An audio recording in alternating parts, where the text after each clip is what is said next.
नमस्कार दोस्तों, कैसे आप लोग? तो आज मैं एमएस ऑफिस के नया कॉन्सेप्ट लेकर हाजिर हुआ हूँ क्योंकि एमएस ऑफिस के ऊपर बहुत सारे कमेंट्स मुझे आते रहते हैं क्योंकि बहुत सारे लोग जॉब के लिए अप्लाई करना चाहते हैं तो उसके लिए एमएस वर्ड में बहुत सारे क्वेश्चन पूछा जाता है।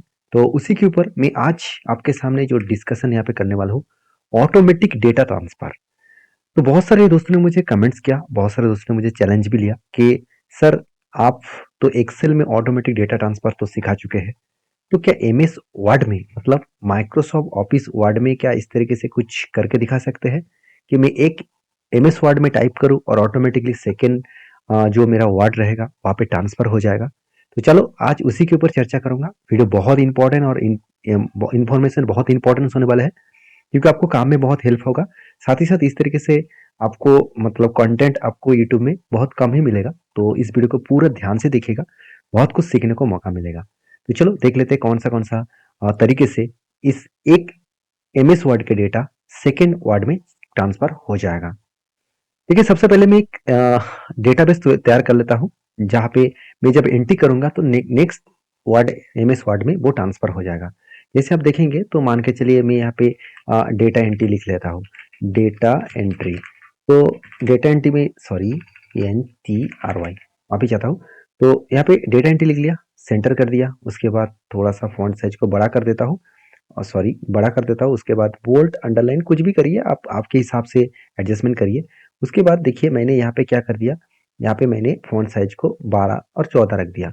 अभी देखिए डेटा एंट्री क्या होगा, किसी में कैंडिडेट का नेम और उसके बाद उसका एड्रेस वगैरह सब कुछ लिखने वाला हूँ। तो यहाँ पे मैं कुछ स्टूडेंट का डेटा लेने वाला हूँ, तो वो स्टूडेंट का डेटा क्या होगा, टेबल में जाऊंगा मैं, यहाँ पे स्टूडेंट का नेम और उसके बाद सॉरी पहले रोल नंबर, स्टूडेंट का नेम और कुछ नंबर्स, क्वेश्चन नंबर रहेगा। तो मैं कुछ यहाँ पे डेटा यहाँ पे ले लेता हूँ। तो यहाँ पे पहले मैं और रोल नंबर लिख लेता हूँ और उसके बाद नेम, उसके बाद आपको यहाँ पे मैं लिख के दिखा देता हूँ।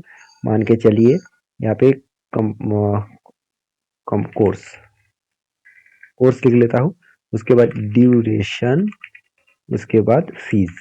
ठीक है, कुछ इस तरीके से डेटा सीट मैंने यहाँ पे क्रिएट कर लिया और इसको मैं यहाँ पे थोड़ा सा एडजस्टमेंट कर लेता हूँ, सेंटर कर दिया। और देखिए यहाँ पे सेंटर करो तो ऑटोमेटिक सेंटर नहीं हो रहा है, तो यहाँ पे अलाइन सेंटर नहीं होगा क्योंकि जो टेबल फॉर्मेट है उसके लिए आपको लेआउट में जाना होगा।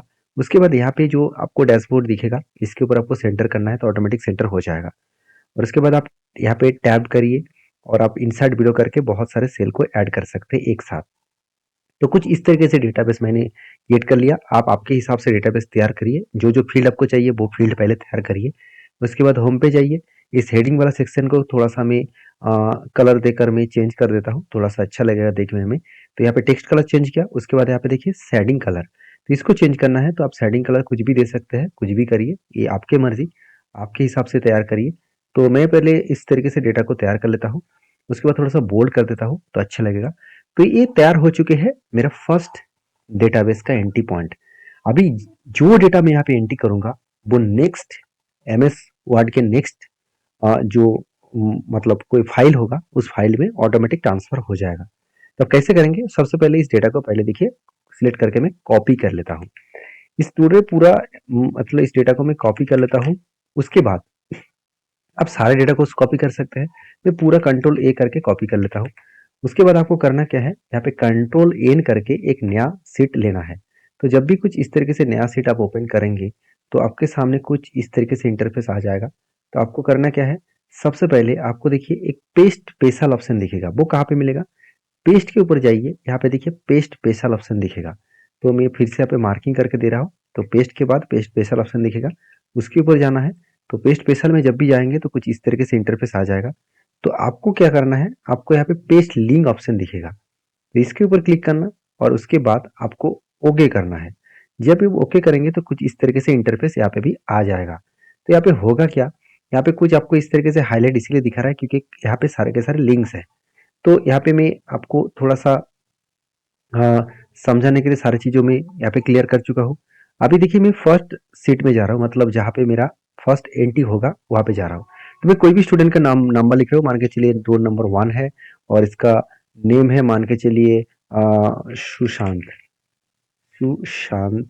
ठीक है, उसके बाद कोर्स का नाम है मान के चलिए DCA। उसके बाद ड्यूरेशन है मान के चलिए 12 मंथ्स। तो उसके अमाउंट सर मैं शॉर्ट में लिख रहा हूँ, और फीस मान के चलिए 5,000 रुपया। तो मैं पूरा डिटेल्स एंट्री कर लिया। तो अभी करना क्या है, मुझे यहाँ पे जो डेटा एंट्री किया मैंने क्या किया, उसको ट्रांसफर करूंगा सेकंड सीट में। तो सेकंड सीट में मैं चला जाऊंगा, मतलब जो जहाँ पे मैंने लिंक करके रखा हूँ उस सीट पे मैं चला जाता हूँ। तो उस सीट में जब भी जाऊंगा आप देखेंगे तो ऑटोमेटिकली देखिए सारा डेटा यहाँ पे क्या हो गया, ट्रांसफर हो गया। अगर ट्रांसफर ना हुआ तो आपको इसके ऊपर राइट क्लिक करना है, इसके बाद अपडेट लिंक के ऊपर क्लिक करना है। जब भी आप अपडेट लिंक के ऊपर क्लिक करेंगे तो ऑटोमेटिक डेटा ट्रांसफर हो जाएगा। मैं फिर से एक अलग करके दिखा रहा हूँ, मतलब दूसरा नाम एंट्री करके दिखा रहा हूँ। नंबर 2 दिया, इसके बाद राजू दिया, उसके बाद इसका इसका कोर्स का नाम दिया सीए, उसके बाद इसका ड्यूरेशन दिया सपोज 18 मंथ्स। तो उसके बाद मैं कोर्स फी दे रहा हूँ, मान के चलिए 12,000 रुपया।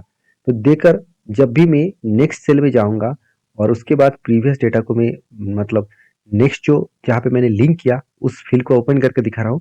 देखिए ऑटोमेटिक डेटा ट्रांसफर हो चुके हैं। अगर डेटा ट्रांसफर ना हुआ तो क्या करना है, किसी भी एक सेल के ऊपर रखिए, राइट क्लिक करिए, अपडेट लिंक के ऊपर क्लिक करिए, ऑटोमेटिक डेटा ट्रांसफर हो जाएगा। देखिए मेरा ऑफिस पैकेज का अपर वर्जन है तो इसलिए मैं ऑटोमेटिक चेंज हो रहा है। शायद आप ऑफिस पैकेज में 2007 यूज कर रहे हैं तो इसके लिए आपको अपडेट के ऊपर क्लिक करना होगा। तो कितना सिंपल है ना, कितना आसान तरीके से आप एक्सेल जैसे आप लिंक करा सकते हैं, उसी तरीके से एमएस वर्ड में भी लिंक करा सकते हैं। तो इस तरीके से चीज़ों को सीखने के लिए चैनल को जरूर सब्सक्राइब करना, और ये चीज़ आपको बहुत हेल्प करेगा काम के फील्ड में। और इस सारी चीज़ों को आपको सीखने का मौका इसी चैनल के माध्यम से मिलेगा। तो प्लीज़ चैनल को सब्सक्राइब करिए, और मतलब मोटिवेशन मेरा और भी ज़्यादा बढ़े तो इसलिए प्लीज़ एक लाइक जरूर कर दीजिएगा। मिलते हैं इसी तरीके से नया कंटेंट लेकर, तब तक के लिए अच्छे से रहिए, अपने ख्याल रखिए, धन्यवाद।